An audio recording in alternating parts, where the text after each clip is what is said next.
سب fraud جے, total fraud جے. اے سارے اپنے زمانے دے باپا جانی جے. ہاں, اس زمانے میں کیمرہ ہوتا تو ان کی میمز بھی میں آپ کو دکھاتا. باپا جانی بھی جب تک کیمرہ نہیں آیا تھا, کروڑوں لوگ کہتے تھے جناب, کہتے تھے جی ہم لوگ جب دعوت اسلامی میں تھے ہمیں بتایا جاتا تھا کہ جی قادری صاحب جو ہے تصویر نہیں کھنچواتے, حرام سمجھتے تھے. وہ کہتے ہیں ان کی کیمرے میں تصویر ہی نہیں آتی, لوگ لیتے ہیں آتی ہی نہیں ہے. یہ سب سے مشہور کرامت تھی. بالکل. آج جو جناب نماز پڑھتے ہیں ابھی سامنے کیمرہ انہیں لایا ہوتا ہے, پریکٹیکل نہیں سکھا رہا ہوتا نماز کا.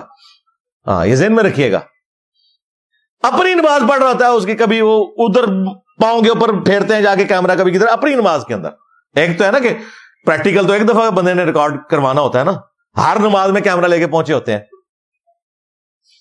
3 نسلیں لے کے اپنی ساتھ بیٹھا ہوتا ہے وہ, اور کہتے ہیں جی بابا جانی نے جوانی میں ایک کوئی اندھا تھا تو اس کے ہاتھ پھیرا, اس کی آنکھیں آ گئیں. خود بھی اینک لگائی ہوئی ہے, اپنے پوتے معاویہ کو اتنی موٹی اینک لگی ہوئی ہے, پھیر رہا ہاتھ.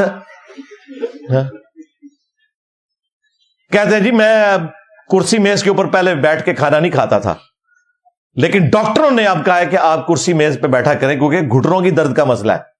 ہاں, وہ کہتے ہیں پہلے میں نہیں بیٹھتا تھا, ڈاکٹروں نے مجھے کہا, پھر میں نے مفتی صاحب سے مشورہ کیا تو مفتی صاحب نے بھی یہ مشورہ دیا.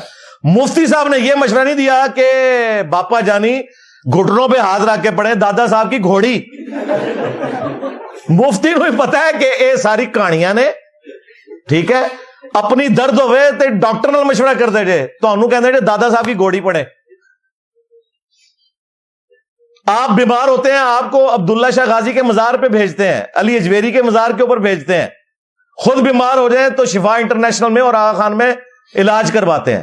اب بھی اگر کسی کا دماغ نہیں نہ کھلتا تو ٹھیک ہے, وہ پھر انہی کے ساتھ رہے اور قیامت میں انہی کے ساتھ اٹھایا جائے. ہاں, یہ تو آپ کے سامنے ایکسپوز ہو چکے ہیں.